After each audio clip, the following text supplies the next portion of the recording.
پاکستان کے لیے بہت بڑی خوشی کی یہ بات ہے کہ اللہ رب العزت نے اس کو یہ سعادت نصیب فرمائی ہے کہ حرمین شریفین کی حفاظت کے لیے اللہ رب العزت نے پاکستان کا انتخاب کیا۔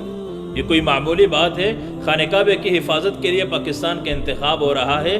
یہ سعودی عرب اور پاکستان کا جو آپس میں اتحاد ہے یہ کوئی معمولی نہیں، یہ اللہ کی طرف سے ہے۔ اس پہ ہمیں خوش ہو جانا چاہیے۔ لوگ اس کے اوپر بھی الٹے کمنٹس کرتے ہیں، کوئی کیا کرتے ہیں، اس کو بھی سیاست کے اندر لے کر آتے ہیں، سیاست کے ماتحت لے کر آتے ہیں۔ یاد رکھیں ہر جگہ سیاست کو لے کے نہ آیا کریں۔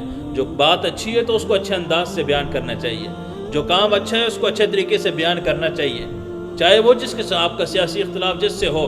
لیکن یہ اللہ رب العزت نے ایک نعمت کے طور پہ پاکستان کو یہ اعزاز نصیب فرمایا ہے کہ اللہ رب العزت نے ان کا انتخاب کیا ہے بیت اللہ کے اپنے گھر کی حفاظت کے لیے، اور ان کا جو آپس میں اتحاد ہے یہ کافروں کے لیے، جتنے بھی اسلام ممالک دشمن جتنے بھی ہیں، یہ ان کے لیے ان کے سروں پہ تھوڑا مارنے کے برابر ہے۔